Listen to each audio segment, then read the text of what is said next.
بسم الله الرحمن الرحيم اقرأ باسم ربك الذي خلق بسم الله الرحمن الرحيم الحمد لله رب العالمين والصلاة والسلام على سيدنا محمد وعلى آله وصحبه أجمعين. Assalamu alaikum wa rahmatullahi wa barakatuh. Queridos hermanos, honorables hermanas, distinguidos invitados y amigos de Ceuta, bienvenidos a un nuevo espacio aquí, donde estamos hablando sobre cuestiones relacionadas con el Islam durante este sagrado mes de Ramadán. Nos acompaña una vez más nuestro querido hermano Hisham Ibn Abdusalâm. Assalamu alaikum wa rahmatullahi wa barakatuh. Wa alaikum salam wa rahmatullahi wa barakatuh. Hisham, ¿qué tal? ¿Cómo estamos? Alhamdulillah, muy feliz otra vez de tenerte a mi lado. Igualmente, mashallah, jazakallahu khairan. Mandamos un saludo especial a nuestros amigos de Ceuta que nos siguen estos espacios relacionados con el Islam durante el mes sagrado de Ramadán. Nos están diciendo, alhamdulillah, que están siendo beneficiosos por la causa de Allah, y esto nos llena de orgullo y satisfacción.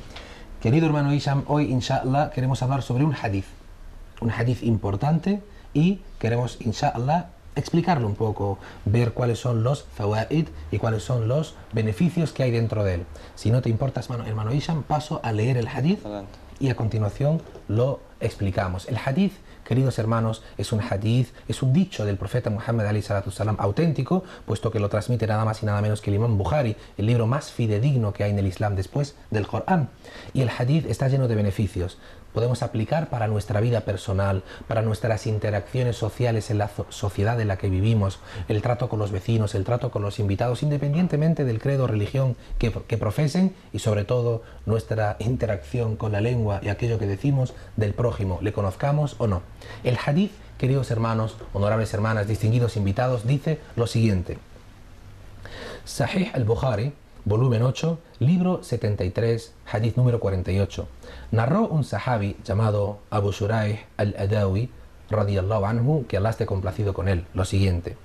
Mis oídos oyeron y mis ojos vieron al profeta Muhammad ﷺ cuando él habló, y dijo: quien quiera que crea en Allah y en el día del juicio final, debería servir a su vecino generosamente. Y quien quiera que crea en Allah y en el último día, debería servir a su invitado generosamente, dándole su recompensa.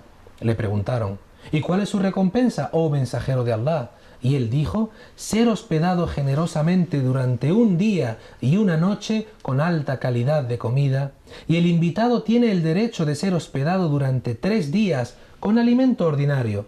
Y si él se queda más tiempo, lo que le proporcionarán será considerado como una sadaqa, un regalo caritativo.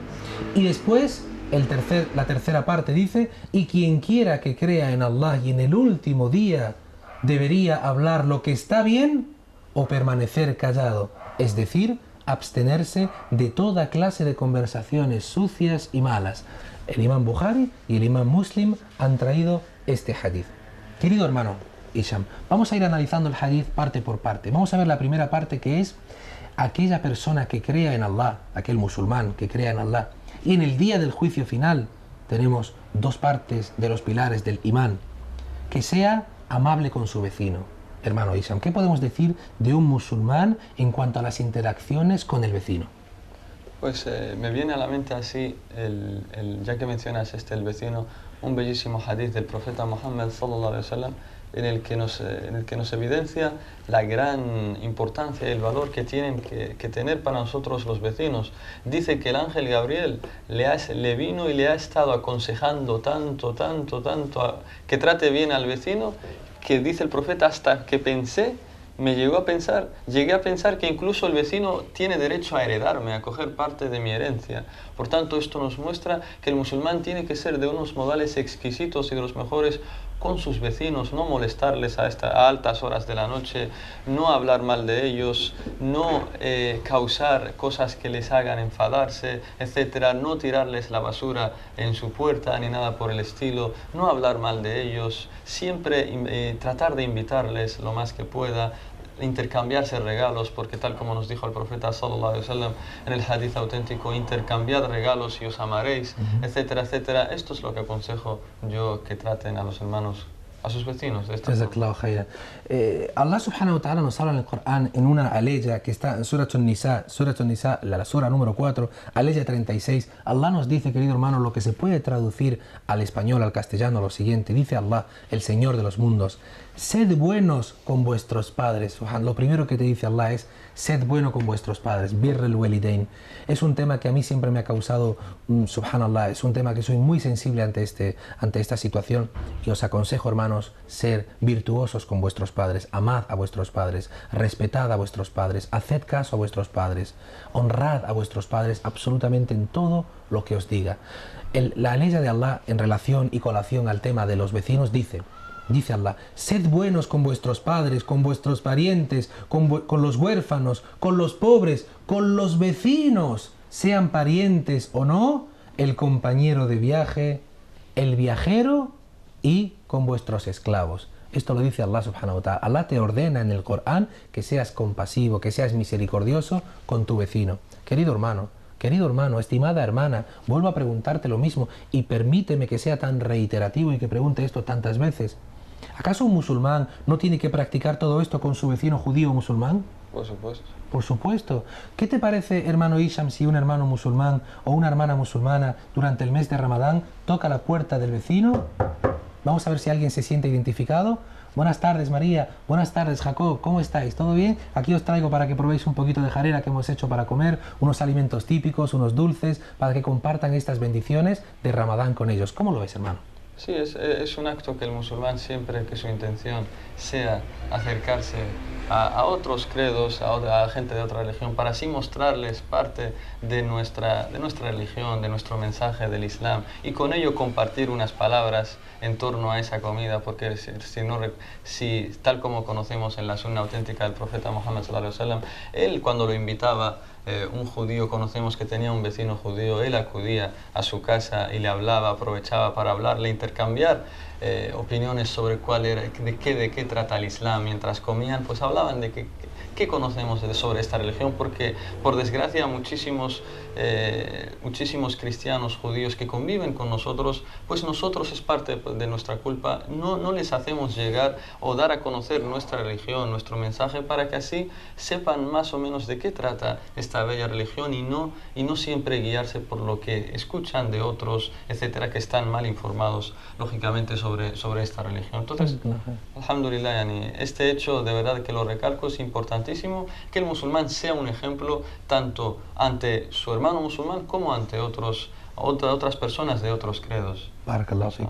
Barakallahu fik. Nos encontramos un hadith que está en Bukhari y que habla de un modo indirecto del gran mal que una persona puede hacer al dañar a un vecino. Es decir, tú puedes cometer un pecado, hermano Hisham, el mismo pecado 2 veces, pero dependiendo de la persona a la que cometas ese pecado, si es tu vecino, tiene mayor grado de maldad. El dalil lo encontramos en un hadith que está en Sahih al-Bukhari, y este hadith lo narra un sahabi llamado Al-Miqdad ibn Aswad radiyallahu anhu, y dijo Al-Miqdad, que Allah esté complacido con él, que el profeta Muhammad alayhi salatu salam estaba con los sahaba y les preguntó a los sahaba: ¿qué me decís sobre la fornicación? Relaciones ilícitas fuera del matrimonio o relaciones ilícitas antes del matrimonio. Y todos dijeron: oh mensajero de Allah, es un pecado, es ilícito, esto no forma parte de nuestra creencia. Y el profeta Muhammad alayhi salatu salam dijo: es peor para un hombre mantener fornicación o relaciones sexuales ilícitas con la mujer de su vecino, es peor esto que hacerlo con otras 10 mujeres. Y después dijo en el mismo hadith: ¿qué me decís de robar? Dijeron todos: oh mensajero de Allah, robar es ilícito, es haram, está prohibido, el musulmán no puede apoderarse de nada que no sea de su propiedad. Y dijo el mensajero de Allah en este hadith que está en Bukhari: es peor robarle a un vecino que robarle a 10 personas. Por lo tanto, el vecino tiene un rango elevado sobre ti, sobre las demás personas que vivan en la ciudad. El vecino es una persona cercana a ti. El profeta alayhi salatu salam, como remarcaba nuestro hermano Hisham, el ángel Jibril alayhi salam le hablaba tanto de los derechos de los vecinos que pensó que llegaría el momento en que le dijera: toda tu herencia irá para ellos cuando mueras. Personas a las que tienes que darle su derecho, con los que tienes que ser amable, y recalcamos, independientemente de la confesión religiosa que practiquen. Por lo tanto, es muy importante ser benévolo con los vecinos.